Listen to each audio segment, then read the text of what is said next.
Okey, Rabbi shrah li sadri wa yassir li amri wahlul 'uqdatam min lisani yafqahu qawli.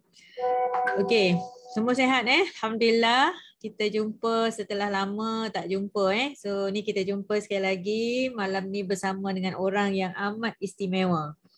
Okey, so insyaAllah ramai lagi sahabat kita akan masuk lepas ni. Tak sabar dah nak dengar ni rasanya. Speaker pun dah senyum dah tu depan kamera tu. Alhamdulillah. So saya ada nama baru yang barulah dekat sini Saya rasa insyaAllah saya cuba ambil masa 1-2 minit untuk introduce dulu kita punya speaker kita pada pagi ini. Pada hari ini. Beliau adalah sahabat saya, adik saya lah, pangkat adik yang saya sayangi, Dr. Nur Asmaliza Muhammad Paiman. Okey, ataupun nama timang-timangan beliau adalah Dr. Alis. Boleh panggil Dr. Alis. Siapa yang dah lama dalam HD, dah agak familiar dengan Dr. Alis dalam perjalanan HD beliau. Tapi bagi anda yang baru nak berkenalan dengan Dr. Alis malam ni, insya-Allah kosongkan minda. InsyaAllah kita akan bersama.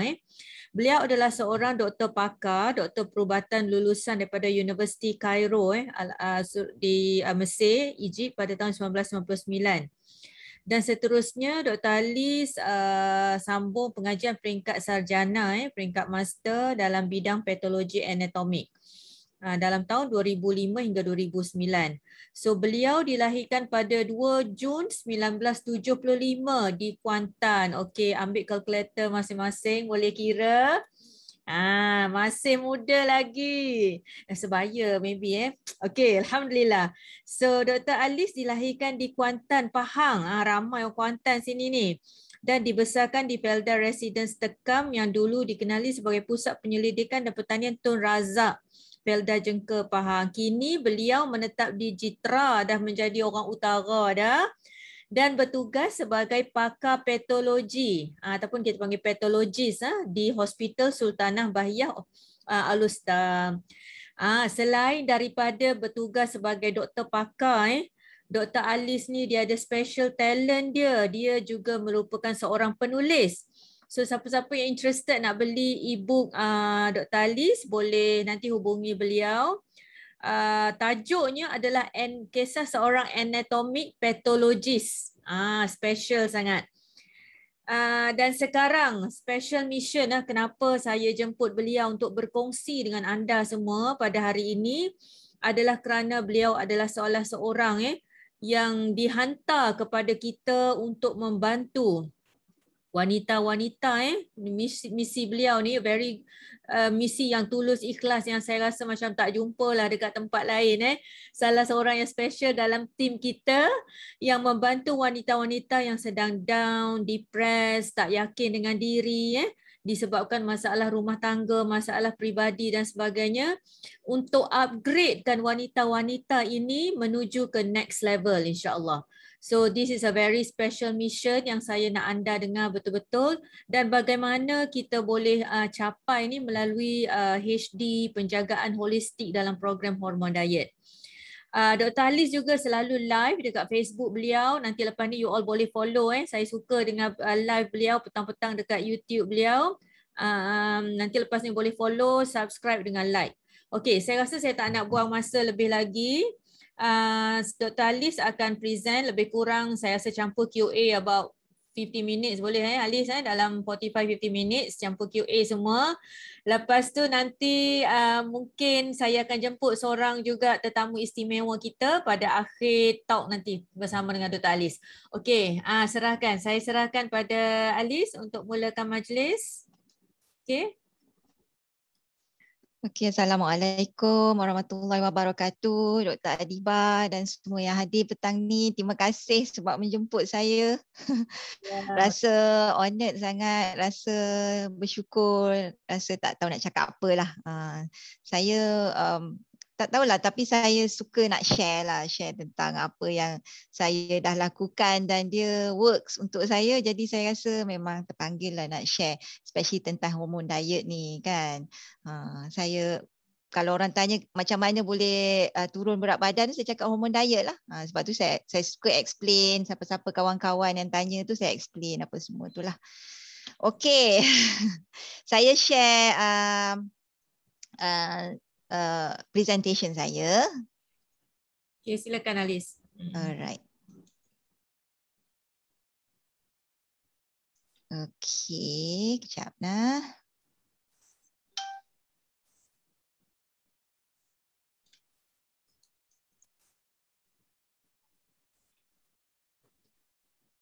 Okay,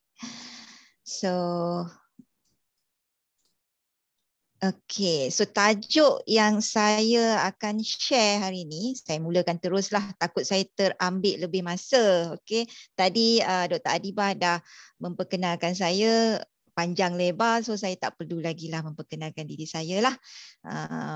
So apa yang saya nak share ni hari ni adalah lebih kepada pengaruh hormon diet kepada emosi kita. So saya suka menyentuh tentang emosi ni sebab sejak tahun ni saya mula didekati oleh ialah wanita-wanita yang ada depression, ada anxiety, ada masalah dengan kehidupan dia, rumah tangga dia apa semua. Jadi dari situ saya nampak emosi ni penting untuk ditangani. Macam mana kita nak urus, macam mana kita nak handle, macam mana kita nak ialah nak menjadi tenang semula selepas melalui pelbagai ujian dan kesukaran dalam hidup. Jadi bila saya nampak related dengan hormon diet ni, saya rasa wow, why not saya share tentang ni. Sebelum ni saya pernah share tentang hormon diet ni dari segi perspektif kerjaya saya pakar patologi, tapi hari ni lebih kepada hormon, lebih kepada emosi. So seperti biasa, saya ni patologis. Jadi saya lebih suka kalau saya nak bawa topik ni lebih kepada sains sikit lah. Tapi saya cuba explain yang lebih mudah orang faham, semua faham, secara umumnya faham lah. Saya mungkin dalam slide saya dia akan ada bahasa Inggeris, medical term. Tak apa, saya akan olah dia dalam bahasa Melayu dengan mudah. So first kali kita kena ada intro sikit, apa itu hormon diet kan? Ramai orang tanya saya, hormon diet ni apa? Hormon diet ni tentang apa? Kenapa hormon nama dia? Kenapa diet ni dikaitkan dengan hormon? So saya apa yang saya belajar daripada Dr. Adibah dan saya Google juga kan tentang hormon diet.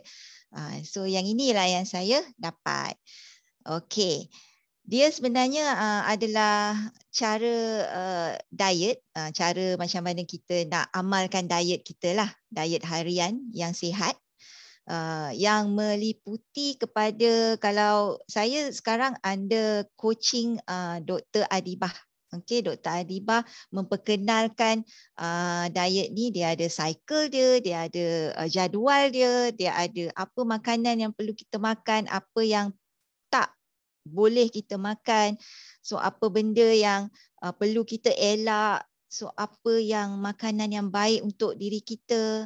Dan kebanyakan makanan-makanan ni juga dikaitkan dengan makanan yang menyebabkan keradangan dan apa makanan yang bagus untuk tidak memberi keradangan. So saya daripada situ, daripada sharing Dr. Adibah, macam-macam resepi dia share dalam group sebab dia coaching kan, so dia ada group tertutup.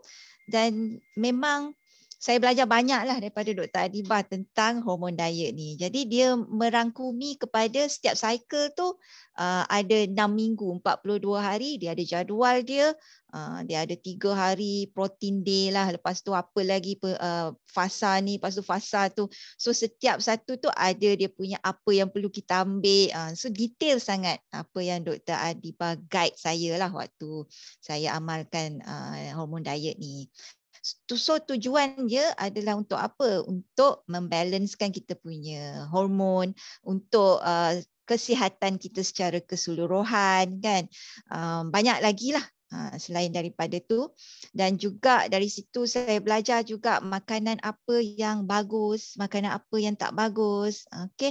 And then apa perlu yang kita makan, waktu bila yang sesuai, amount portion dia banyak mana. So semua saya belajar semasa coaching, maksudnya dalam grup coaching tersebut. So, kenapa kita perlu jaga keseimbangan hormon ni? Bila cakap tentang hormon ni, apa sebenarnya? So, hormon adalah sesuatu yang penting dalam badan kita. Dia sebenarnya adalah bahan kimia yang dihasilkan dalam badan kita lah. Neurotransmitter nama lain dia, hormon. Dia untuk fungsi badan kita secara keseluruhan. Kalau saya nak cakap detail tentang hormon ni banyak sangat. Tapi saya sentuh sedikit kenapa penting kita perlu hormon ni balance kan, perlu seimbang. Bukan hanya hormon estrogen, progesteron, testosteron tu je, tapi hormon bermacam-macam dalam badan kita ni yang perlu kita jaga. So kenapa kita perlu jaga keseimbangan hormon ni? Disebabkan kita penting untuk emosi kita. Bila hormon kita balance, kita emosi kita stabil. Kita tak moody sangat. Kita tahu nak handle emosi kita. Macam mana kita nak handle cabaran di luar sana. Macam mana kita nak handle ujian-ujian yang besar yang datang kepada kita. So dari segi tu kita perlu ada keseimbangan hormon untuk tahu macam mana nak handle emosi tu. Selain daripada tu tidur. Tidur ni kita perlu deep sleep. So ada hormon spesifik untuk jaga tidur kita. Sebab tidur ni penting. Bila kita cukup rehat, kita tak moody kan. Kita tak akan tiba-tiba nak marah macam tu. Contoh. Dari segi energi. Okay, kalau kita letih, kita tak cukup makanan yang seimbang, tak cukup vitamin, maknanya tak cukup sihat. Macam mana kita nak ada energi untuk lakukan aktiviti harian. Dan jangan lupa juga tentang sexual energy. Perlu juga ada energi. So kat situ hormon amat penting. Selain daripada itu, dari segi keterampilan diri kita, kecantikan kulit kita, badan sihat, slim kan, semua orang nak slim. Lepas tu dari segi kesihatan secara keseluruhan, penjagaan organ dalaman kita, salur darah kita, jantung kita. So perkara ni penting sebab hormon ni dia secara keseluruhan dia jaga badan kita untuk fungsi secara keseluruhan. So bagaimana nak bagi seimbang? Of course yang paling utama adalah pemakanan. So perlu kita sedari bahawa punca penyakit majoriti sekarang ni adalah disebabkan pemakanan yang tidak sihat. Itu yang first punca kepada penyakit yang sekarang ni, penyakit tak berjangkit lah. Iaitu kencing manis, darah tinggi, sakit jantung, stroke.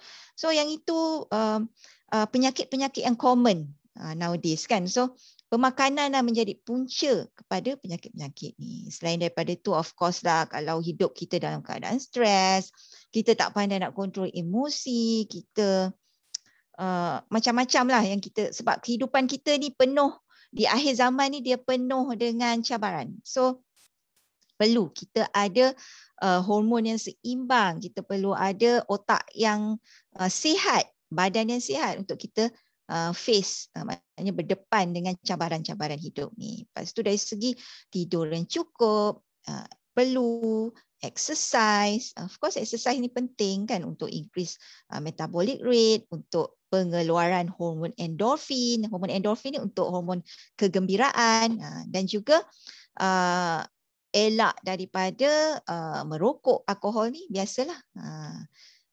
Okay, next. Alright, pernah dengar tak? Gut inflammation is brain inflammation. So kajian barat selalu mengatakan apa-apa yang berlaku di usus ataupun saluran penghadaman kita, maksudnya keradangan ataupun inflammation. Nanti saya explain apa itu inflammation.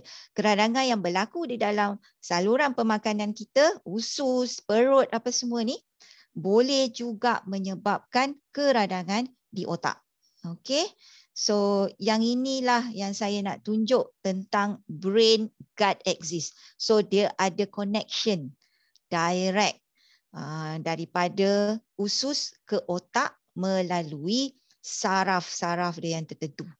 Dia ada detail lah macam-macam nama saraf-saraf tu, tapi kat sini saya nak beritahu jika ada keradangan ataupun berlaku orang kata dia tak normal di usus, di penghadaman kita boleh menyebabkan keradangan di otak juga. Maksudnya dia boleh merosakkan sel-sel otak kita. So penting sangat makanan ni diperlukan pemakanan yang betul untuk memastikan otak kita sihat. So yang ini tak payah tengoklah, cuma saya nak tunjuk macam mana radang ni boleh menyebabkan sel-sel kita menjadi bengkak, datang pula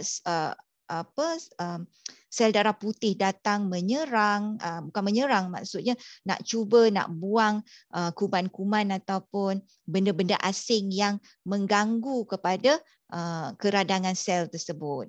So yang ini dia punya gambar kartun dia lah, tapi tak perlu tahulah, saya hanya tunjukkan saja. Okey, yang ini wordy sikit tapi saya cuma nak explain sedikit tentang keradangan ni. So keradangan ni adalah inflammation dalam bahasa orang putih dia. So dia sebenarnya mekanisme yang penting dalam tubuh badan kita. Tugas dia untuk defense, maksudnya protect diri kita daripada perkara-perkara ataupun benda-benda yang berbahaya pada badan kita. Contoh kuman kan. Contoh toksin-toksin daripada luaran. So bila kita makan makanan yang ada kuman, contoh bila kita makan akan menyebabkan infection ataupun jangkitan terhadap usus. Jadi di situ badan kita akan mengeluarkan, menghantar sel darah putih untuk makanlah kuman-kuman ni. Ni dari segi bahasa simple lah. Jadi bila dia makan akan berlaku pengeluaran orang kata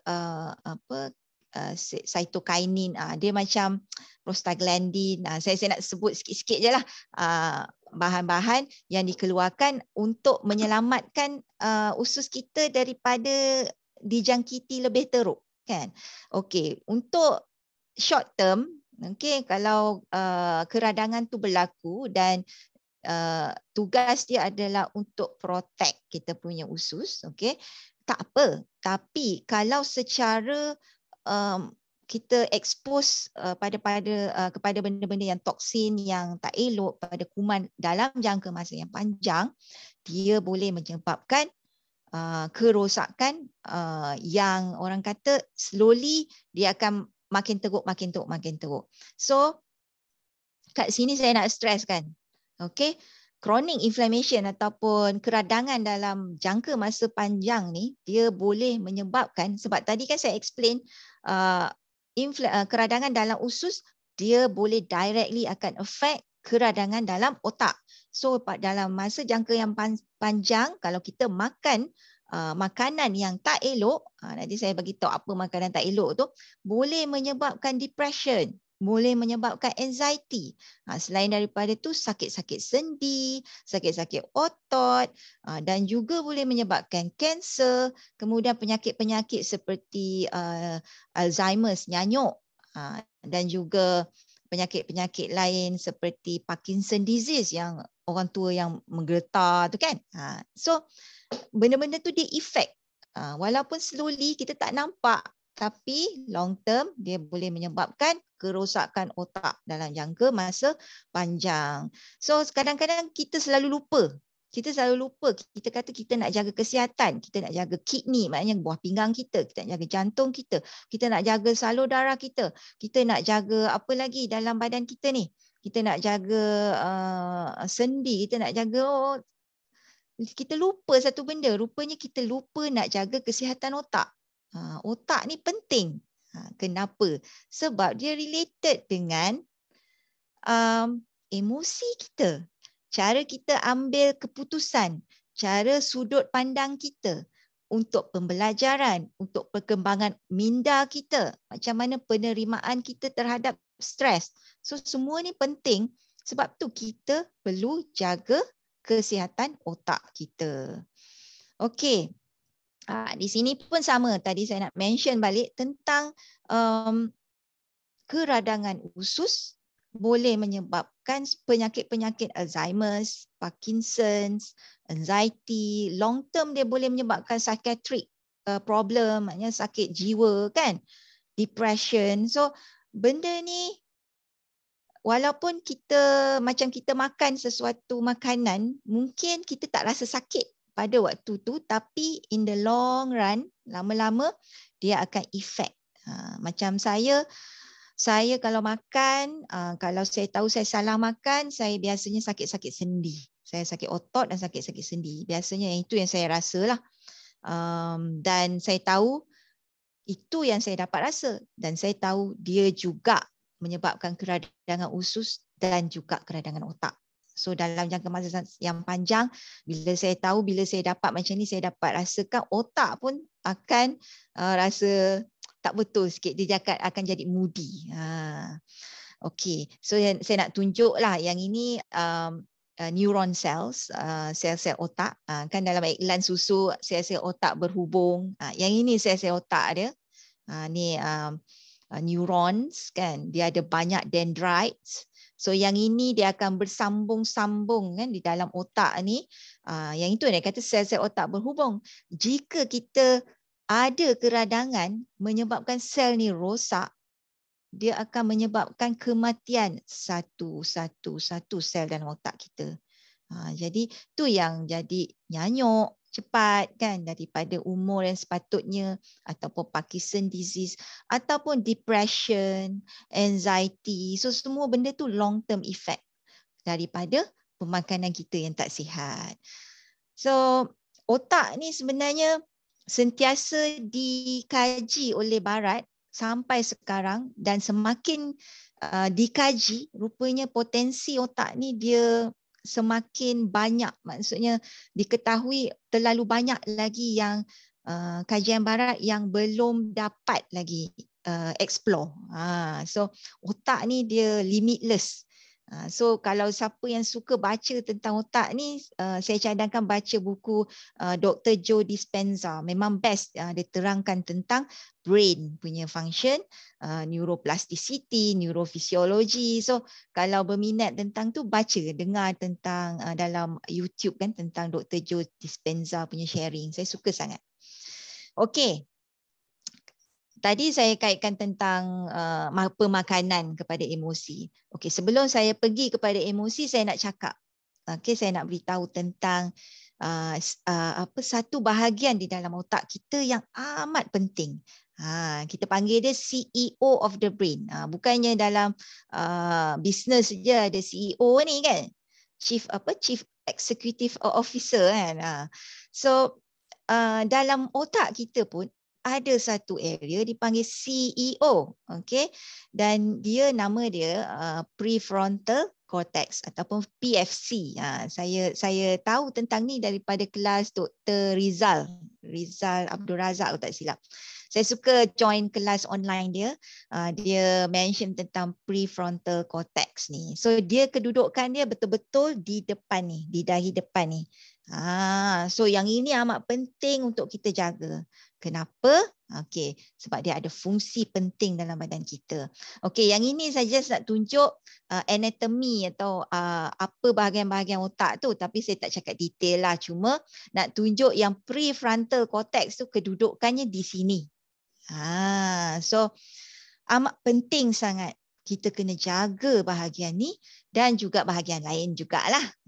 Sebab yang inilah penting untuk apa? Okey. Okey, apa tugas prefrontal cortex ni? Prefrontal cortex ni, okey, dia kedudukan di depan ni. First kali, dari segi pembelajaran, dia penting untuk anak-anak kita. Sebab tu untuk anak-anak yang sedang belajar untuk pembesaran, pemakanan tu penting, perlu dijaga sebab kita nak jaga bahagian ni. So dia penting untuk kita fokus dalam pembelajaran kita. Dia juga penting untuk kita macam boleh ambil keputusan yang betul.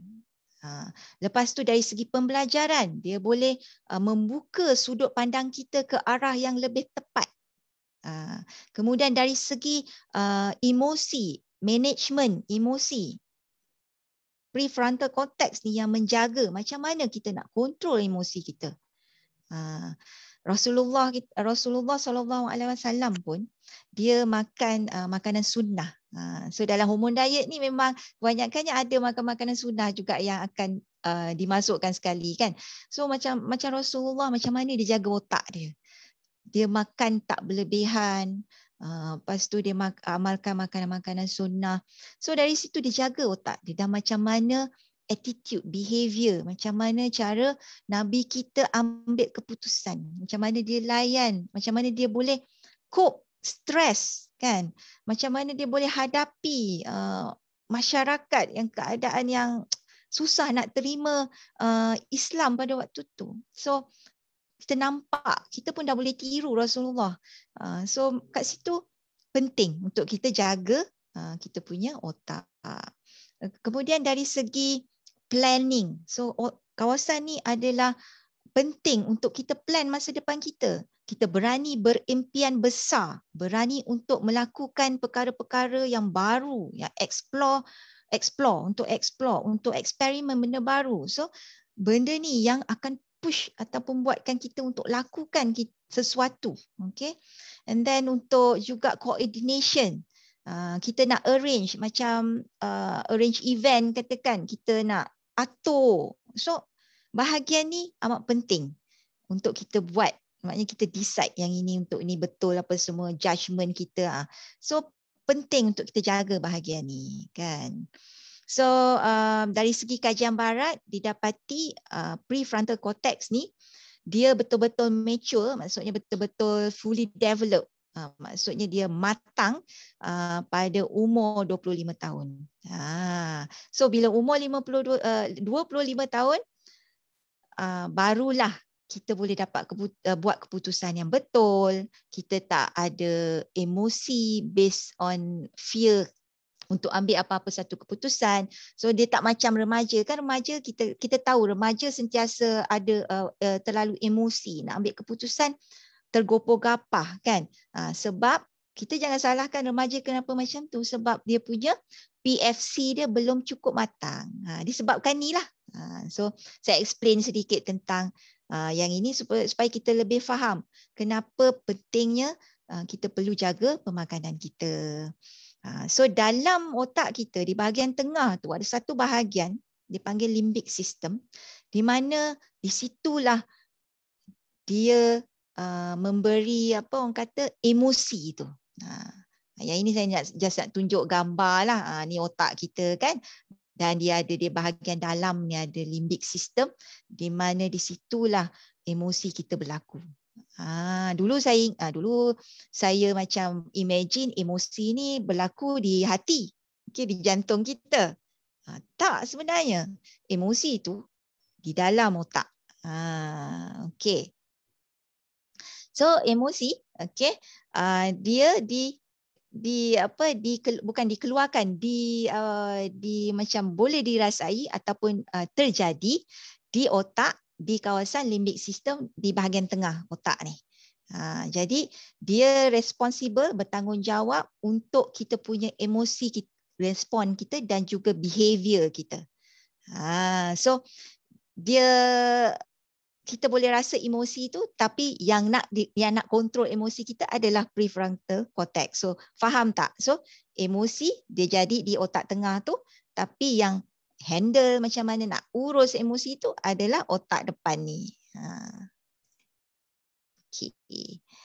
Alright, ni saya nak cakap apa limbic system ni. Okay, dia terdiri daripada semua ni lah.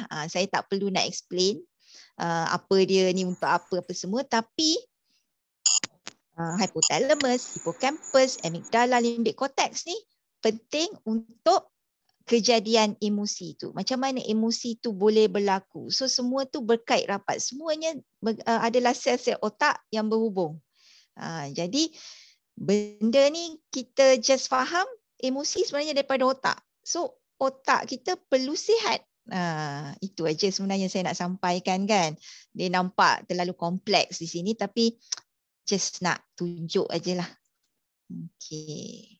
Alright, saya bagi contoh macam mana kita punya otak ni berfungsi. Kalau nak dikaitkan dengan respon macam mana pentingnya emosi ni, untuk protect tubuh badan kita. Okey, saya bagi contoh.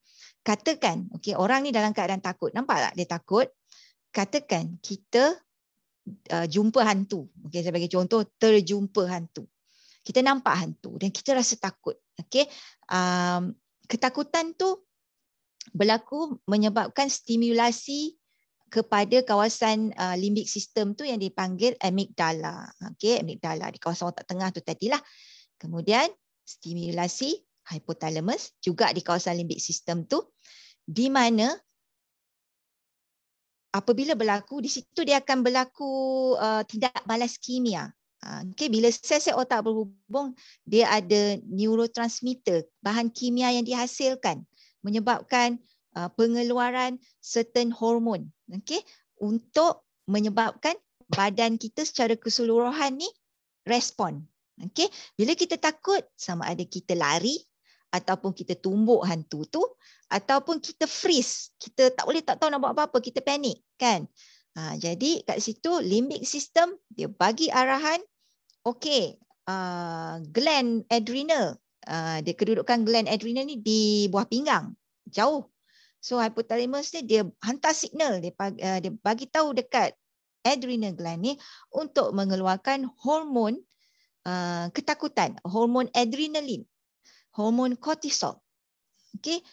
So dia bagi tahu, okey, hormon tu dikeluarkan dan hormon ni dia akan pergi seluruh badan. Dia kalau dia pergi dekat jantung, kita akan rasa berdebar-debar. Kalau dia pergi dekat paru-paru, kita akan bukan paru-paru, maknanya dia pergi di kawasan otak yang kontrol pernafasan, menyebabkan pernafasan kita laju kan. Kalau dia pergi kepada sel-sel yang lain, menyebabkan penghasilan ataupun blood sugar level ataupun penghasilan glukos, bukan penghasilan glukos atau metabolic karbohidrat itulah, maknanya metabolisme karbohidrat dalam badan menyebabkan gula dalam darah naik untuk digunakan sebagai tenaga untuk push, maknanya tubuh badan kita supaya kita lari. Kita ada energi untuk lari daripada hantu tu.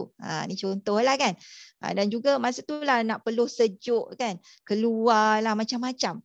So kat sini sebagai contoh bahawa emosi ni penting untuk kita manusia untuk protect diri kita ataupun sebagai push factor untuk kita lakukan sesuatu untuk selamatkan diri. Kebanyakannya untuk selamatkan diri. So yang ini adalah satu refleks emosi yang penting dalam tubuh badan manusia dan semua ni first sekali berlaku di otak. Kalau katakan otak kita tak function normal, macam mana dia nak kontrol satu badan kita? So balik kepada ni tadi, pentingnya untuk kita jaga pemakanan kita untuk kesihatan otak. Okay, lagi satu saya nak sentuh tentang di bahagian otak ni, tentang God spot. Okay, kajian barat, ni orang barat, orang yang bukan Islam dah mengkaji, rupa-rupanya terdapat satu bahagian di dalam otak yang dipanggil sebagai God spot. Sebab apa? Okay, God spot ni adalah di mana otak kita akan rasa ada connection dengan Sang Pencipta. Iaitu kalau kita sebagai orang Islam, kita believe in Allah. Kan, Allah pencipta kita. So kawasan dia terletak di tepi ni. Dia belah kanan. Dia panggil right parietal lobe, di belah tepi ni. Dan God spot ni di kawasan sini di mana kita boleh merasai connection dengan pencipta kita. So kalau kita nak khusyuk solat, kalau kita nak rasa bersyukur dengan sepenuh hati, kalau kita nak rasa ya Allah, rasa terpilih, rasa kasih sayang Allah, so kita perlu jaga bahagian ni. Perlu jaga parietal lobe ni yang God spot punya area ni. Dan of course lah, kita perlu jaga pemakanan kita. So apa-apa pun semua tentang pemakanan. Sebab obviously dia boleh pengaruh emosi dan tingkah laku kita. Alright. Itu baru intro rupanya. Okay, ni balik kepada apa itu inflammation tadi kan. So saya nak macam betapa Allah jadikan manusia ni sempurna, paling sempurna, makhluk paling sempurna, di mana keradangan ni penting untuk kita manusia adalah untuk protection kita daripada perkara-perkara yang membahaya untuk kita, contoh jangkitan ataupun daripada kecederaan. So dia sebenarnya inflammation ni, keradangan ni adalah untuk healing proses sebenarnya. Biasanya inflammation dia untuk bersihkan kawasan yang luka tu. Okey, sel darah putih makan kuman-kuman tu, kemudian dia memberi peluang kepada tisu dengan sel-sel untuk healing, maksudnya untuk sembuh semula sebenarnya. Itu fungsi keradangan tu. Tetapi kalau kita tak boleh nak kontrol, dia continuously disebabkan kita makan makanan yang salah, itu yang menyebabkan long term effect dia, penyakit-penyakit yang tak sepatutnya, termasuk penyakit psikiatrik kan. Okey, bila ada keradangan, biasanya sel-sel tu akan bengkak, kawasan tu akan merah, akan panas, tak boleh function dengan normal dan boleh kepada kematian sel tu. So bayangkan dalam otak kita, sel-sel otak kita mati. Slowly, satu, sehinggalah kita nyanyuk. Macam tu kan. Biasa kalau orang yang Alzheimer's disease, otak dia mengecut kerana banyak sel-sel dalam otak yang mati. Saya cuma nak tunjuk video sikit tentang keradangan ni lah. Dia simple video je, tak ada suara lah. Tapi so di sini contoh kalau dia tercucuk jarum, kemudian badan kita mula bagi reaction, so dia membengkak, memerah. Kenapa? Okey, ini disebabkan merah tu sebab salur darah kita membengkak untuk membenarkan sel darah putih keluar. Sel darah putih keluar untuk membersihkanlah kawasan yang terluka tadi, ada kuman-kuman tu tadi. So yang ini, so ada yang kecil-kecil ni adalah bahan-bahan kimia yang dikeluarkan. So semakin salur darah tu semakin membengkak. Dan salur darah darah laluan tu semakin laju. Yang merah-merah bulat-bulat ni sel darah merah. So saya tunjuk kartun ni mudah kita nak faham, nak imagine macam mana keradangan berlaku kan. So nampak ini adalah fluid ataupun cair daripada salur darah tu keluar sekali, sebab tu dia membengkak. Dia jadi edema. Okey, lepas tu akan keluar sel-sel darah putih ni, yang putih-putih tu. So dalam darah kita kan ada sel darah merah, sel darah putih. So sel darah putih ni guna dia untuk mengeluarkan antibody, untuk makan perkara jangkitan kuman tu tadi, supaya untuk healing, untuk sel-sel bila dia dah lama lepas tu dia akan dengan sendirinya sembuh dengan baik selepas tu. Okay, saya kedepankan sikit.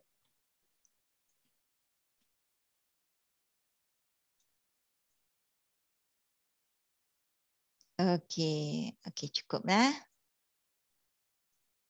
Okey, kalau sebab saya hari-hari tengok sel bawah mikroskop, tisu.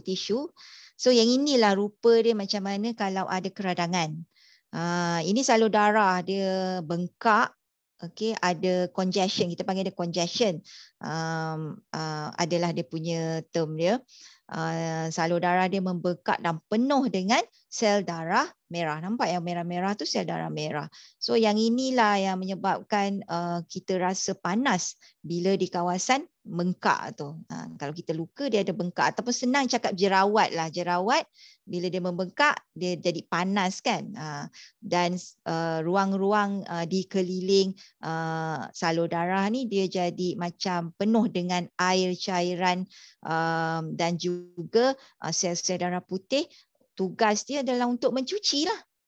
So inilah rupa dia kalau tengok bawah mikroskop.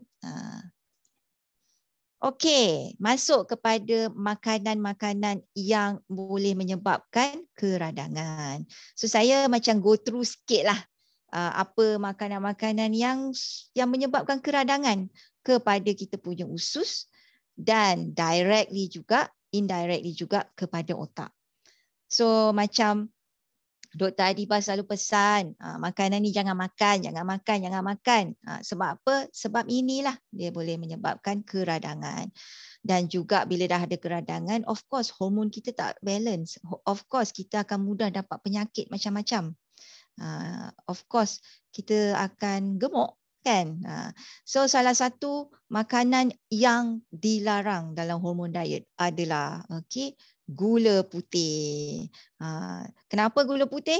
Gula putih punca segala penyakit. Tak payah nak cakap, kita kata gula putih boleh menyebabkan kegemukan, kucing manis. Tak.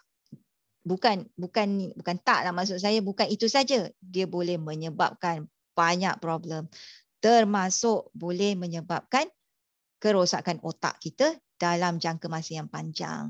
So kat sini, dari ayat ni dia cakap, kalau diambil secara berlebihan, regular, maknanya sentiasa dalam keadaan berlebihan yang tak sepatutnya, kalau boleh kita avoid benda ni kan, akan menyebabkan, bukan akan menyebabkan, dia boleh menyebabkan anxiety disorder. Anxiety disorder ni adalah kebimbangan yang melampau. Dia salah satu psychiatric disorder.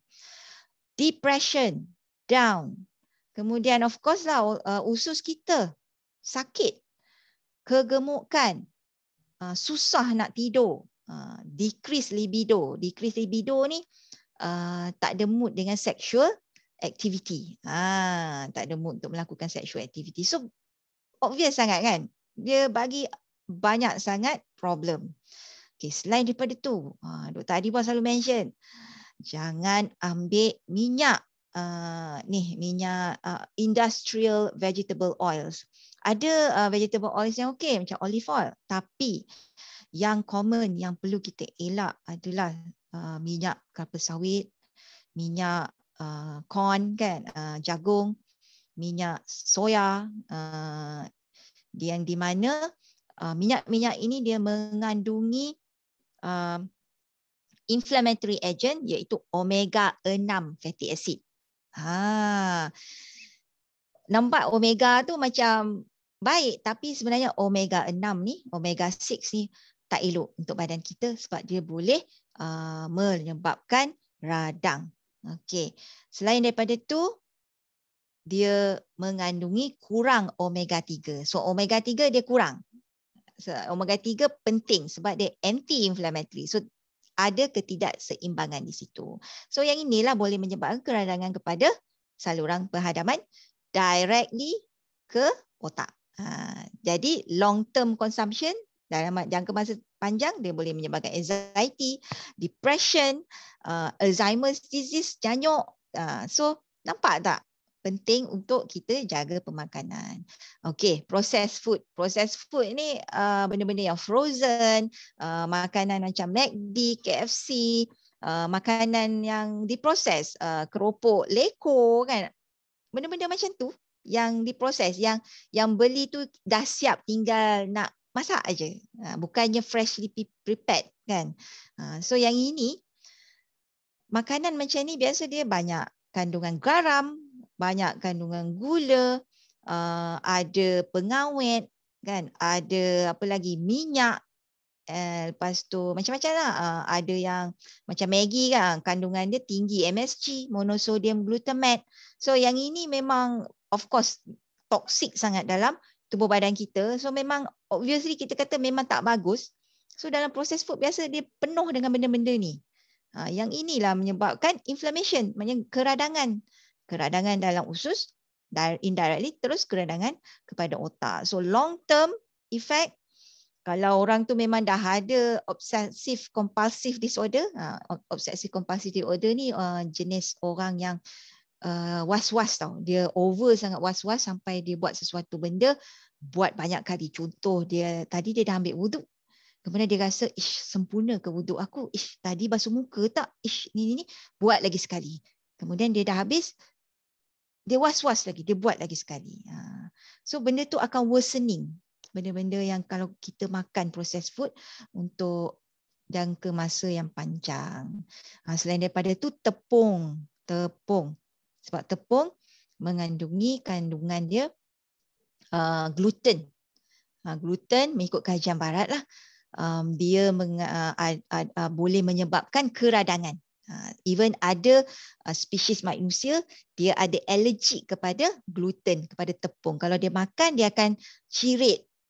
So obvious tak? Itu orang yang memang dah bagi reaction yang tiba-tiba terus dia tak boleh makan. Tapi macam kita yang makan sedikit, lepas tu slowly dia ada inflammation, keradangan, tapi kita tak sedar, kita tak rasa sakit.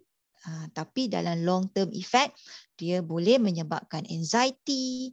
Yang ini ADHD ni, autism, maknanya kalau untuk kanak-kanak autism memang tak bagus. Kemudian hyperactive. ADHD ni lebih kepada hyperactive.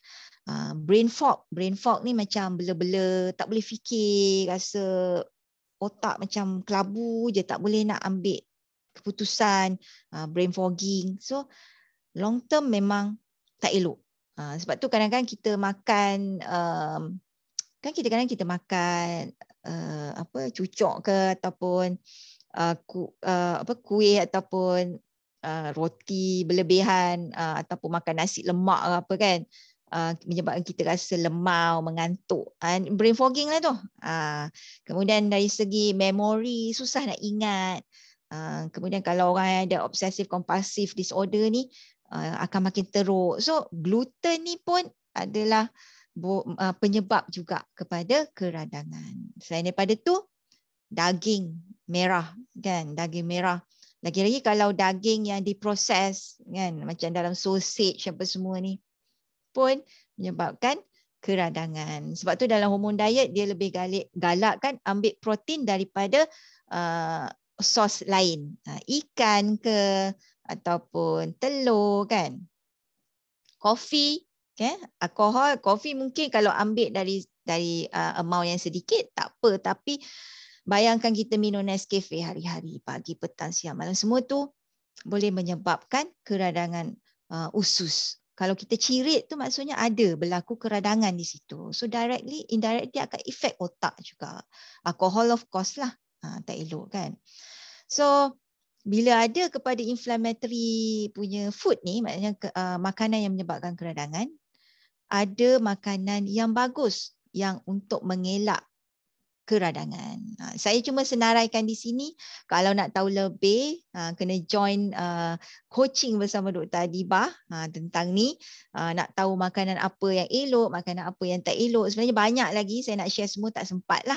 So ni contohlah, tomatoes, olive oil, makanan apa yang sayur-sayuran hijau, ulam-ulaman tu amat bagus kan. Spinach, kale lah, apalah, macam-macam lah. Kemudian ketumbar, daun ketumbar, kekacang macam almonds, walnut. Tapi kacang tanah tak boleh. Kacang tanah dia inflammatory. Dia boleh menyebabkan keradangan. Kemudian ikan macam salmon, mackerel, tuna, ikan kembung. Ikan-ikan pun kita kena pilih. Ada ikan yang diternak, ada ikan yang fresh daripada laut. So kita perlu pilih yang fresh, bukannya ikan yang diternak, sebab ikan yang diternak diberi makan makanan yang tak elok kan, yang boleh menyebabkan inflammation. So benda tu efek. So nak tahu semua tu kena detail dalam coaching, dalam hormon diet ni perlu coaching. Dari segi buah-buahan, tak semua buah-buahan kita boleh makan. Ada buah-buahan yang tak boleh kita makan. So dari segi berries tu bagus. Tapi ada certain buah-buahan kita tak boleh makan. Dalam hormon diet dipantangkan. Macam itulah ceritanya kan. So penting, makanan perlu kita pilih. Kita perlu pilih apa yang kita makan. Untuk kesihatan, bukan saja usus kita, bukan saja organ-organ kita, tapi juga otak kita kan, untuk mental health kita.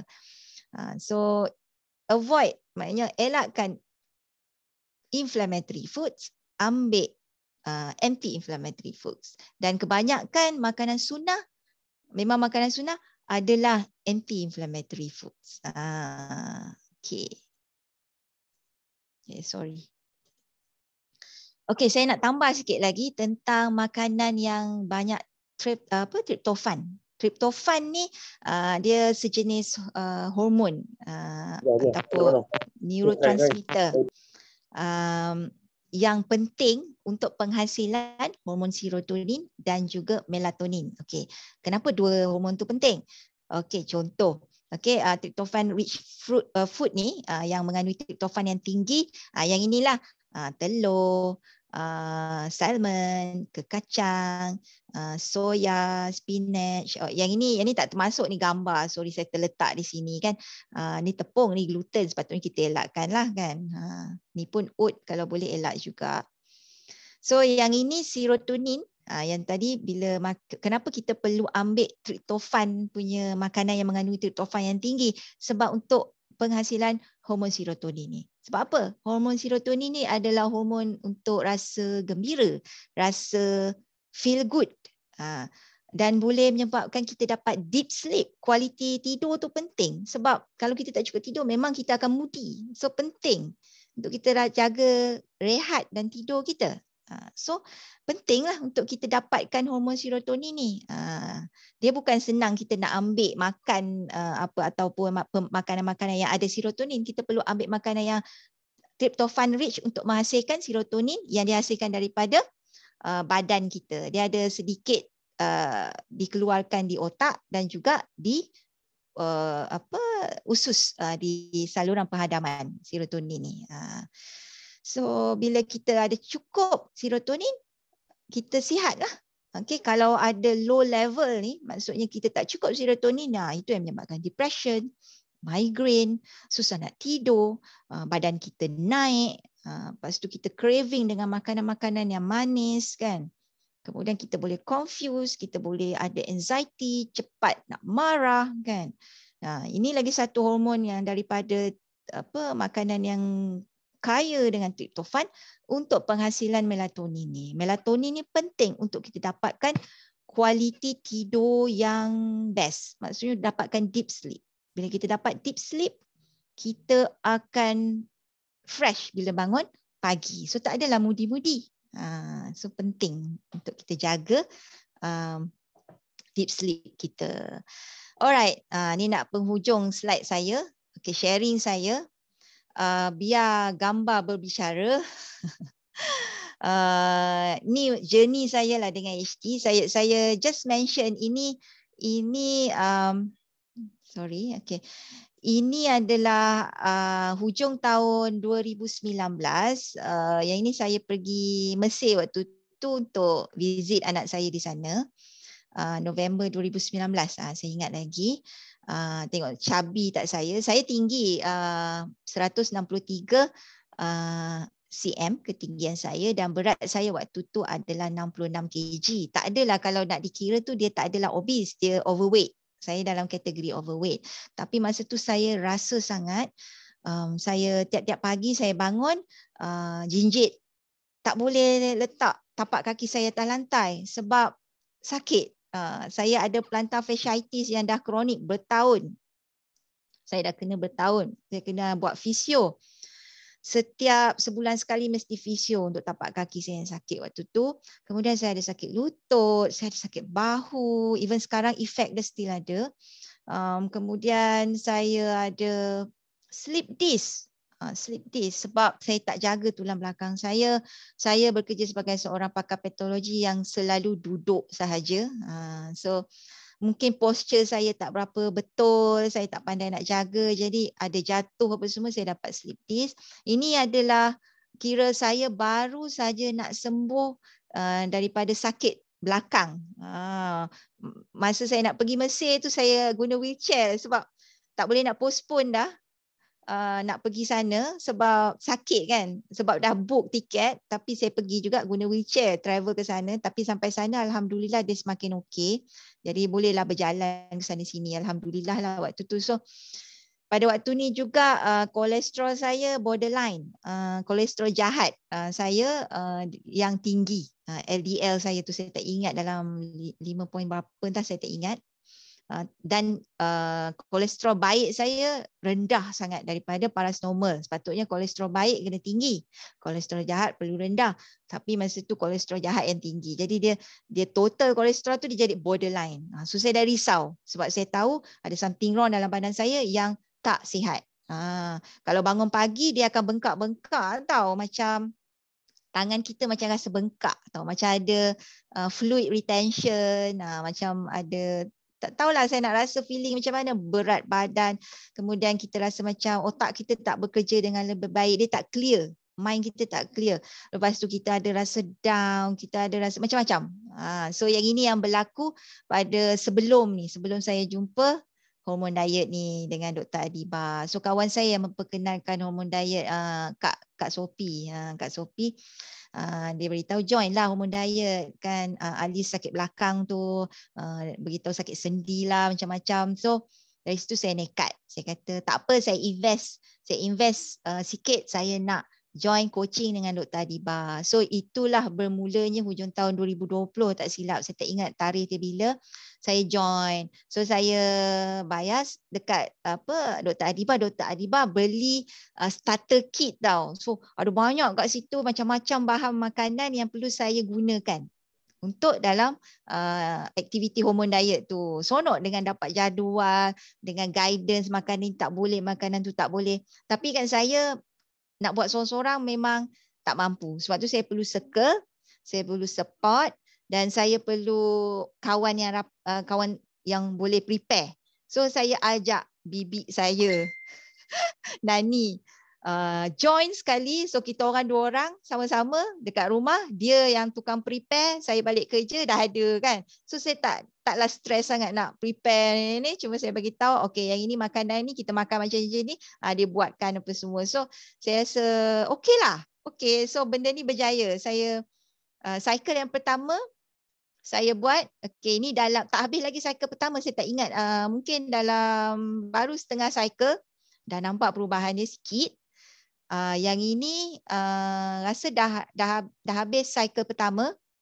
Okey, yang ni dah ada event lah, sebab tu macam ni. Okey, kemudian yang ini selepas habis cycle kedua, ini raya tahun ni lah, tahun 2021.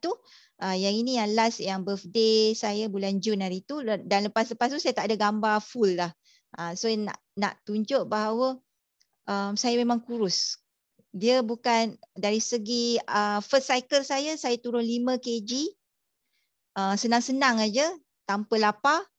Kemudian second cycle saya turun lagi 3 kg. So total loss kg saya adalah 8 kg. Nampak tak banyak sangat sebab saya tak adalah orang kata gemuk ke apa sama, tapi dari segi lemak saya di perut, di lengan, dia mengecil tau. Baju saya semua nampak longgar. Bahu saya macam mengecil. So dia nampak dia lain lah dengan yang ini kan. So itulah saya nak cerita tentang journey saya bersama hormon diet ni. Alhamdulillah saya rasa perubahan kepada otak saya, macam mana otak saya berfikir, saya lebih berani nak buat suatu perkara yang baru. Saya mula live di personal Facebook saya, Facebook personal saya tahun ni. Lepas saya amalkan hormon diet ni, so saya tak tahu, mungkin prefrontal cortex saya bagi tahu you boleh buat ni. Saya rasa berani nak buat sesuatu. Saya rasa lebih tenang, saya rasa lebih ceria, saya rasa lebih confident. Kemudian dari segi kulit, saya rasa kulit saya lebih tegang dan lebih lembut, supple kan. So macam tak tahulah saya nak explain macam mana, tapi seronok lah. So as summary, conclusion dia, so hormon diet ni penting lah untuk hormon balance, untuk mengelakkan keradangan, untuk mengelakkan penyakit-penyakit macam kanser, untuk banyak lagi, sebab dalam makanan-makanan tu dia bukan hanya ada yang tentang keradangan tak keradangan, dia juga ada banyak vitamins, minerals, antioksidan, fiber. So macam semua benda dalam makanan yang perlu kita ambil tu adalah penting sangat untuk kita punya kesihatan. Especially kesihatan otak kita.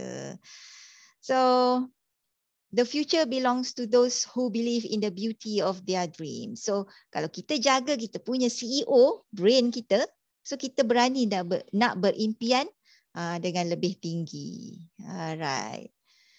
Okay, ni reference saya, sebenarnya saya banyak Google source dia dan juga daripada coaching Dr. Adibah dan juga pembacaan saya buku-buku berkenaan dengan brain dan juga emosi dan juga saya ada belajar dengan Puan Diana Tahir, IHT berkenaan dengan psikologi, berkenaan tentang macam mana kita nak handle stress, berkenaan dengan ego, subconscious mind. So semua tu saya belajar. Kemudian daripada kelas Dr. Rizal. So semua info ni saya combinekan dalam presentation saya ni. So terima kasih for your attention. So yang inilah saya punya Facebook personal saya. Siapa yang nak tengok live saya petang-petang, selang sehari. Kemudian dalam Insta saya, Twitter. Twitter ni jarang saya nak post kerana tak sempat kan. YouTube channel saya yang ini. Dalam tu saya banyak upload live saya, sharing saya. Saya masukkan ke dalam tu sebagai compilation supaya tak hilang. Kadang kita nak cari balik kat dalam Facebook tu susah.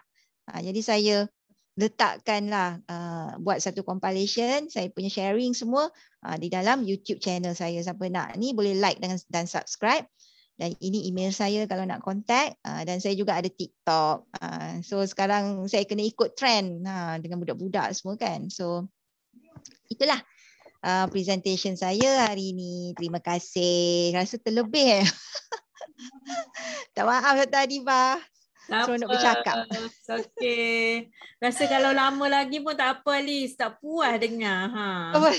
Ya Allah. Alhamdulillah. Best. Alhamdulillah. Okay, maybe Alice kalau boleh tengok dalam box tu kok ada soalan apa-apa. Alice nak jawab dulu ke? Oh, dalam chat ke? Yes, dalam chat box tu. Ada soalan apa-apa tak? Takut terlepas. Saya pun tak perasan. HT, tu dia ada soalan. HT boleh, dia tanya Dr. Adibah, HT boleh hilangkan plantar fasciitis? Oh, kalau saya jawab ya, sebab dia depan memang mata dah. Saya lepas buat hormon diet dah tak sakit tapak kaki ni.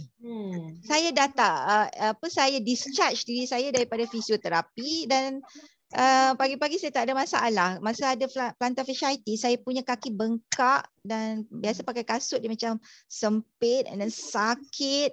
Kalau buat exercise lebih sikit memang sakit gila pagi-pagi. Even dia berlaku juga dekat bibik saya, Nani. Dia pun ada masalah yang sama macam saya, plantar fasciitis, kaki dia bengkak tau. Memang hilang lepas dia amalkan hormon diet bersama-sama dengan saya. So memang boleh lah. Memang boleh. Tapi jangan salah faham, plantar fasciitis ni dia tak berjangkit, bukan penyakit berjangkit. Tak, dia inflammation. Dr. Alice dengan bibik dia tu lain cerita lah, tapi types of inflammation lah, saraf lah, dia saraf yang inflame. So alhamdulillah, tahniah Alice. Very good.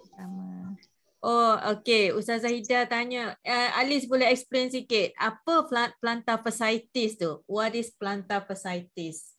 Okay, plantar fasciitis. Okay, plantar dia keradangan yang melibatkan plantar fascia. Maknanya fascia, kita punya tapak kaki ni, macam mana nak cakap, ada satu layer dia panggil dia fascia.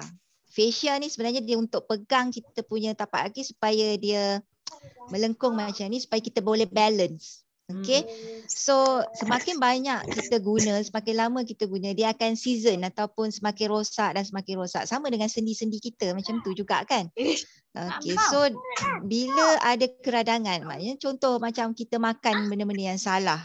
Kita buat aktiviti yang berlebihan.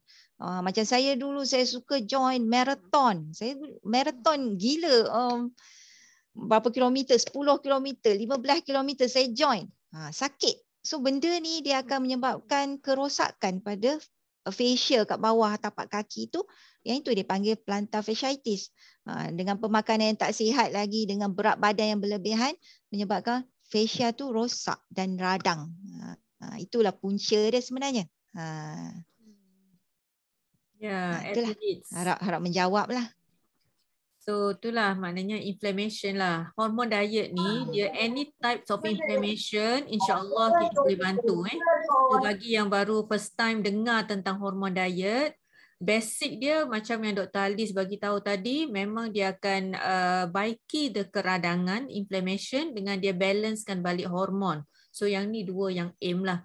So ada yang tanya tu perlu ambil darah hormon ke tak? So the best is sebelum buat HD, kalau boleh biar ada baseline result darah kita dulu. Ada yang basic pun tak apa, tapi kalau ada hormon test tu lagi bagus lah. So that kita boleh tengok lah you punya kortisol apa semua tu. Oh anjing siapa lah pula bunyi tu. Okay. Sini tak ada. Tak ada anjing Alhamdulillah. So yes, Dr. Rahmah pun dah jawab tu. Okay. So okay, Alice rasanya kalau ada soalan lepas ni maybe ada yang boleh on mic ke? Ada yang ni nak tanya apa-apa lagi ke? You all boleh on mic kalau terus nak tanya Dr. Alice sebelum saya jemput kita punya tetamu undangan. Ada ke? Okay, kalau tak ada, maybe kalau you all nak PM personally lah. Saya rasa mungkin ada yang segan kalau nak PM personally. Boleh ke Alice? Boleh. Okay. So you all boleh contact Dr. Alice dalam grup HD 2 dan 3 rasanya. Ya. Saya ada dalam dua grup tu. 2 dan 3. HD 2 dengan 3. Sekarang ni Liz dah HD 6 dah. Wow. So that's why Ramai HD 1, 2, 3 tu dia dah senyap. Tapi it's okay, ada juga info. Tapi yang the latest newbies ramai sekali dalam HD 6. So for those of you yang dalam group HD yang lain, kalau anything yang nak tanya ke apa Dr. Alice ke, boleh message lah insyaAllah nanti. And then jangan lupa follow YouTube dengan Facebook Dr. Alice untuk petang-petang dia punya perkongsian. Okay, insyaAllah. Facebook. Ya, okay. Nur Hanaliza macam mana nak join group HD? Nur Hanaliza, Alice yang invite ke? Saya pun tak ingat. Ya kot. Ada yang PM saya. Apa-apa PM boleh PM. Yang ada PM saya tu boleh PM saya balik. Ataupun PM siapa-siapa yang memperkenalkan tentang HD tu. Yes. Siapa you all masuk ke link ni dengan siapa yang introduce, you all contact kawan tu balik lah siapa-siapa tu. Okay, so tu saja. Thank you Alice. InsyaAllah nanti kita dengar last ni. Nanti saya nak jemput seorang yang akan berkongsi juga. Dan inspired juga dengan Dr. Alice kita ni. Saya sama satu grup dengan Dr. Alice ni. So saya nak jemput sahabat kita dekat sini. Puan Izwani. Ada ready dah depan kamera tu. Okay. Kejap. Alice dah stop sharing kan Dah stop So saya just nak share sikit Wani punya ni. Okay, kejap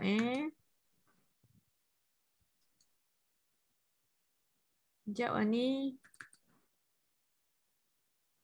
Okay. Nampak tak? Okay Wani. Okay, silakan Wani. So Wani boleh introduce yourself and then cerita sikit journey Wani dalam ni. Silakan Wani. Clear tak doktor? Okay suara. Okay, Assalamualaikum warahmatullahi taala wabarakatuh. Terima kasih pada Dr. Adibah menjemput saya. Dan terima kasih pada Dr. Alice yang berkongsi tadi. Sebenarnya ini bukan pertama kali saya dengar perkongsian Dr. Alice. Sebelum ni dalam grup HD coaching saya dah beberapa kali dengar perkongsian Dr. Alice. Saya kalau macam ada je sharing, memang saya memang insya-Allah tak miss untuk belajar dan terus belajar. Okey, saya nak berkongsi sekejap. Dr. Adibah cakap 3 minit. Saya nak berkongsi sekejap saya punya journey HD saya. Saya bermula HD pada bulan 10 tahun lepas. So kira ni is anniversary month saya. Setahun dah saya bersama HD ni. Masih kekal istiqamah setia, jatuh hati. Okay. Kenapa saya join HD ni? Saya join HD ni pada asalnya saya nak baiki kolesterol, saya nak baiki uric acid, saya nak baiki blood pressure, berat badan saya pun naik. Years by years saya nampak dia makin menaik. Tapi saya tak rasa macam saya perlu join apa-apa sebab saya rasa saya boleh je buat sendiri. Setiap kali jumpa doktor saya memang buat yearly check up. Setiap kali saya jumpa doktor, insaf lah sekejap, jaga makan apa semua kan. Lepas tu nak jadikan berjodoh dengan HD ni, satu hari saya memang pergi gym. Saya memang praktis yoga. Itulah dalam praktis pergi gym apa semua tak turun-turun kan. Saya pergi gym, saya buat body composition analysis tu. Saya bila buat measurement tu, saya tengok body age saya 49 tahun lepas. Jadi saya tua setahun daripada umur saya. Jadi yang itulah terus jadi macam tak boleh ni, saya dah tua setahun pada umur saya, padahal tak pernah berlaku sebelum ni. Sebelum ni macam sebaya dengan mesin tu lah kan, sebaya kan. Ini dah jadi tua setahun. Jadi saya berkata ini kalau biarkan nanti tahun depan nanti makin tua kan. Ya Allah, saya ni itulah Allah bagi teguran cara macam tu untuk saya berjihad dengan kesihatan saya kan. Jadi saya dah kenal HD sebelum ni, ada dah kawan-kawan mengaji, saya dah pernah introduce, tapi saya macam tak ada makan ubat apa, tak payah ni, tak sakit lah kira kan. Tapi bila dah jadi tua setahun ni rasa macam kena buat sesuatu. Lepas tu cut short, saya berjodoh dengan Dr. Adiba. Saya saya call dia, saya cakap ni masalah saya.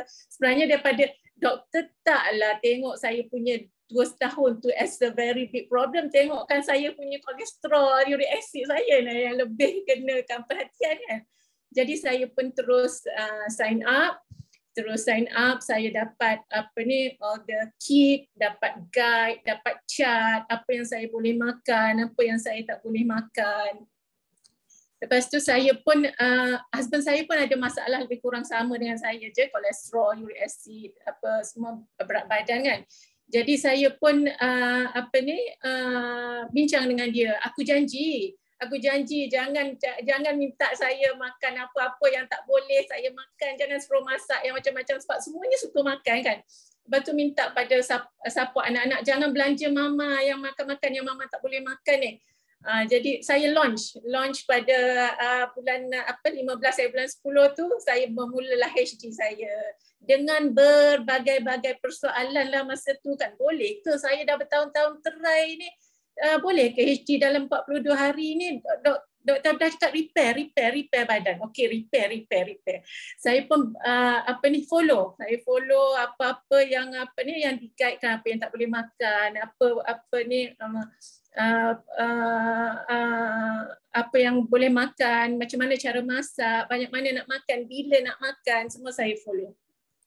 Lepas tu dalam berbagai-bagai persoalan, percaya tak percaya, boleh ke tak 42 hari itu, selepas 2 minggu saya nak bangun tidur tu saya rasa macam celik mata, rasa fresh.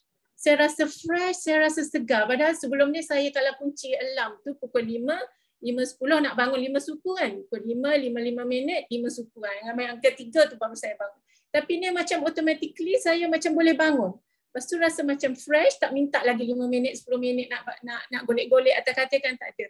Rasa terus nak bangun. Lepas tu baru 2 minggu kan. Jadi ni adalah proses repair badan rasanya kan. Lepas tu saya mula question mark tu, daripada question mark tu saya menjadi trust pada perjalanan HD saya ni untuk bersemangat nak completekan 42 hari tu. Dalam masa 2 minggu yang saya kata tadi, badan rasa segar, mood rasa tenang, lepas tu kulit pun rasa moist kan. Lepas tu rasa happy lah kita ni kan. Lepas tu saya nak jadikan cerita, pada hari ke-29 tu saya ada appointment doktor. Tapi sebab PKP ke apa semua, saya tak berani nak postpone sampai 42 hari baru buat blood test saya. Saya pun pergi je, continue je pergi 29 hari, pada hari ke-29 tu saya pun pergi, doktor buat blood result saya nampak penurunan kolesterol makin baik, blood pressure alhamdulillah bagus, uric acid pun makin turun, berat badan pun masa tu setiap minggu saya turun dalam setengah kilo.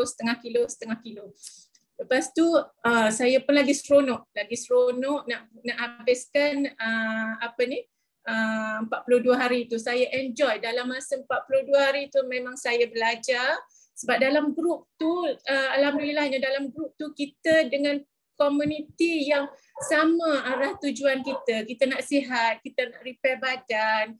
Lepas tu yang saya sebab sebelum ni duk fokus kan kolesterol, uric acid, blood pressure apa semua kan. Tapi tanpa saya sedar, emosi saya juga bertambah baik. Emosi bertambah baik. Jadi saya macam rasa macam happy kan, rasa macam ringan badan, rasa macam everything tu macam dalaman kita tu is inside out.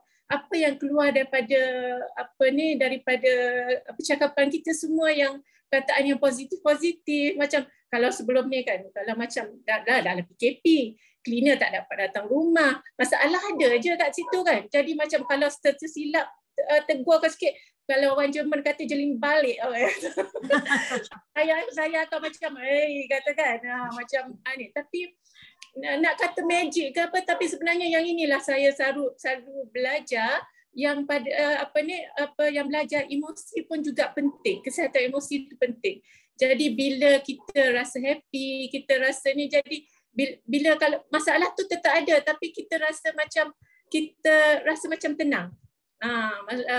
Macam kalau husband cakap say thank you, I love you, siap muah lagi ke, macam semua tu macam jadi gurauan, jadi macam dia macam sincere datang keluar daripada hati kita kan. Itulah yang saya kaitkan dengan apa Dr. Alice cakap tadi. Bila emosi kita sihat, kita happy, kita buat keputusan pun lebih tenang, kita akan lebih positif lah. Anak-anak pun perasan neurotis. Mama ni chill lah mama. Okay. So saya pun rasa pelaburan saya dengan HD ni amat berbaloi. Saya rasa pulangan dia tu tak dapat dinilai dengan wang ringgit. Kalau kata saya boleh bayar Dr. Azibah 1,000 untuk saya happy, saya rasa saya bayar untuk anak-anak saya semua kan. Tapi benda tu tak berlaku. Semuanya perlukan pengorbanan. Pengorbanan dari segi apa? Dari segi tadi itulah macam kita kena follow apa yang boleh makan, apa yang kita kena elakkan. So bagi saya pulangan yang sangat berbaloi untuk saya. Allah nak bagi saya kesihatan yang lebih baik dalam kita berdoa-doa minta afiah minta sihat kan. Mungkin Allah tunjukkan inilah jalan yang sesuai dengan saya. Lepas tu body age saya dah jadi 38. So saya daripada risau tua setahun sekarang dah jadi muda 10 tahun. Tapi bukanlah maksud kita nak maksudnya Allah dah bagi kesihatan ni, biarlah ibadah kita pun macam orang yang muda 10 tahun pada umur kita macam tu lah. Amin, insya-Allah. Saya rasa itulah perkongsian saya sebab dari segi kolesterol saya, dan later saya jumpa doktor bulan 8 baru ni. Kolesterol saya pun saya tak pernah reach angka 4 lebih. Sekarang saya dah reach angka 4 lebih, dan good kolesterol saya pun. Sorry. Wani mute. Okey, boleh. Okey. Kat mana saya tadi yang termute tu, yang jumpa doktor ke? Okey, saya berjumpa doktor latest sekali bulan 8 yang mana saya punya kolesterol dah reach below 5, dan saya punya good kolesterol dah towards normal, blood pressure pun dah makin cantik.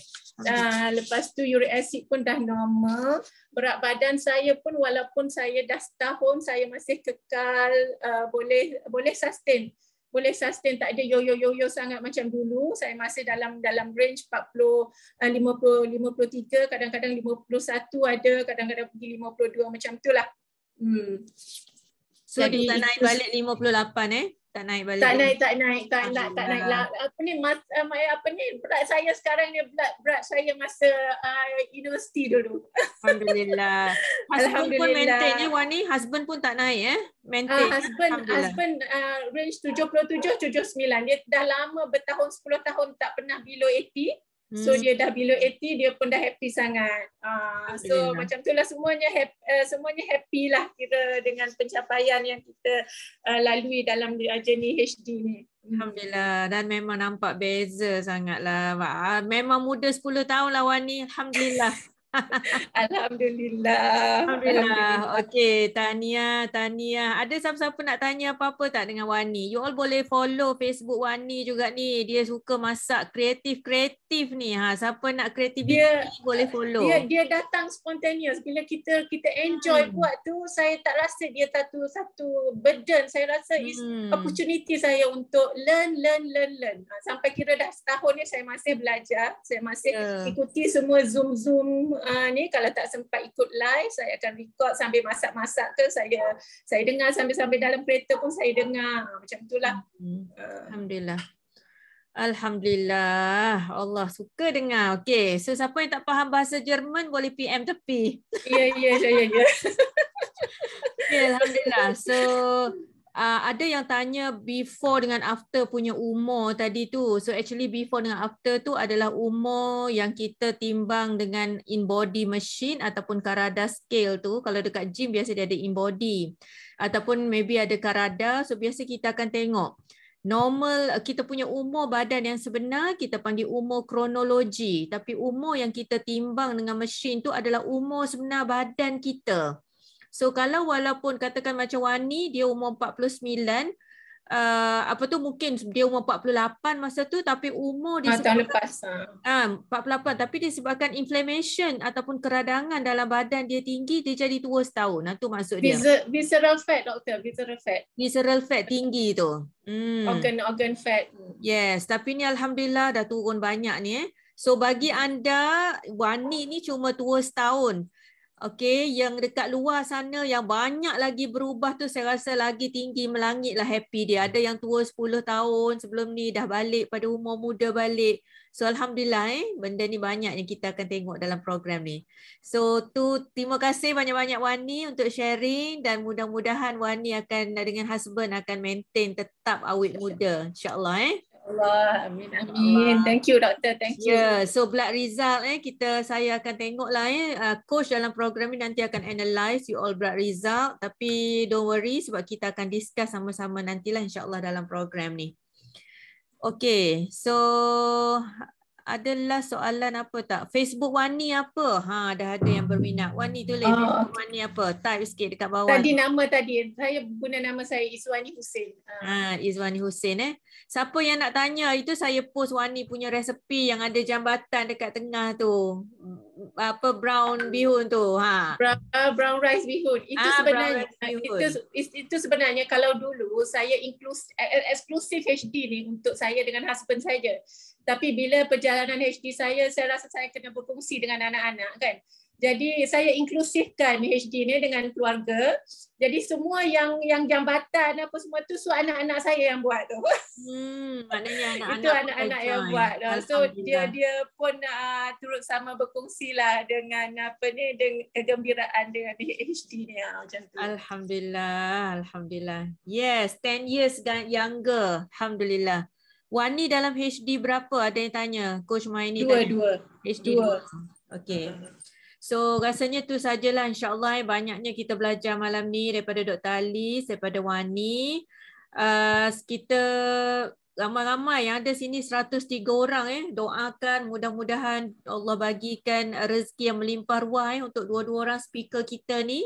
Dan juga mudah-mudahan Allah makbulkan doa kita semua yang ada sini. Semua yang ada ni kita tak tahu siapa wali Allah yang ada sini. So mudah-mudahan mereka yang berkongsi pada hari ini, perkongsian tu akan jadi saham akhirat semua. Dan mudah-mudahan semua yang ada dekat sini, sama ada yang dah start program ataupun belum start lagi program, insya-Allah mudah-mudahan akan dipandu untuk dapat kesihatan yang terbaik. Kena ingat kalau kita tak buat something, badan kita akan tetap struggle untuk turunkan berat, untuk baiki inflammation. Badan kita memang dia akan cuba, tetapi apabila kita bantu dengan HD, proses tu akan jadi dengan lebih cepat. Proses tu akan jadi dengan lebih efisien. So insya-Allah saya rasa kalau ada apa-apa soalan lagi selepas ini, nanti anda semua boleh kemukakan kepada Dr. Alice ataupun Wani yang dalam grup 2 atau 3 ni, ataupun kepada coach masing-masing lah. Okay, insya-Allah. Tu saja kot Saya just nak bagi 1 minit terakhir. Kalau Dr. Alice, do you want to give your last word kepada semua yang ada dekat sini? Pesanan terakhir Alice. Okey. Pesanan terakhir, jangan kedekut untuk invest ataupun jangan kedekut untuk buat sesuatu untuk diri kita. So macam hormon diet ni memang ada sedikit kita perlu keluarkan kan. So dia sebagai bukti komitmen kita, pengorbanan kita untuk diri kita lah, untuk kita jaga kesihatan kita, sebab ni amanah Allah kan, amanah Allah. So sedekahkan diri kita ni untuk sesuatu yang baik, sebab kita nak sihat supaya hidup kita lebih berkualiti dan kita ada connection yang baik dengan Maha Pencipta. Itu yang kita nak kan, nak pergi dalam keadaan tenang, aman, damai. So itulah pesanan saya. Terbaik, insyaAllah. Thank you, Alice. Okay, Wani, your last word. Ada pesanan terakhir? Pesanan, okay.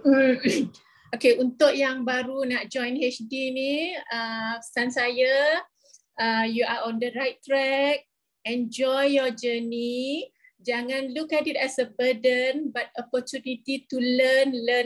Macam itulah yang saya lalui sebelum ni. Beruntung kita berada dalam grup yang mempunyai matlamat yang sama.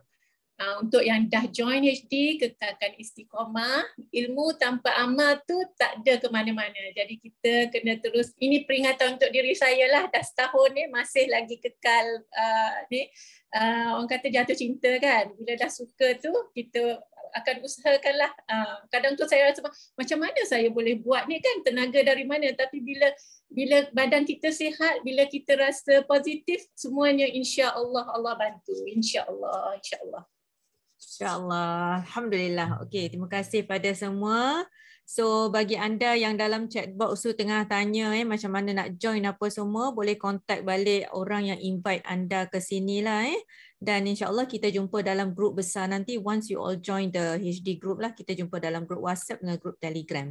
Okey, rasanya setakat tu saja. Tepat pukul 10.30 malam, 2-3 minit lagi. Make sure kita jaga kita punya melatonin level kita. Jangan tidur lewat. Make sure deep sleep kita bagus. Dan insyaAllah kita punya proses pembaikan badan pun akan berlaku dengan baik. Okey, setakat itu saja pada hari ini. Kita jumpa lagi pada next talk. Untuk yang seterusnya saya dah bariskan beberapa orang lagi speaker-speaker hebat dan insya-Allah anda mesti bersedia untuk menimba ilmu dari masa ke semasa dan jangan jemu. So kita jumpa nanti dalam grup insya-Allah. Itu saja. Terima kasih pada semua. Saya sudahi dengan wassalamualaikum warahmatullahi taala wabarakatuh. Bye. Terima kasih doktor. Sama. Terima kasih Alice dengan Wani dan semua. Sama-sama. Terima kasih Dr. Adibah. Sama. Terima kasih Dr. Adibah. Terima kasih Dr. Alice. Sama. Jom. Bye.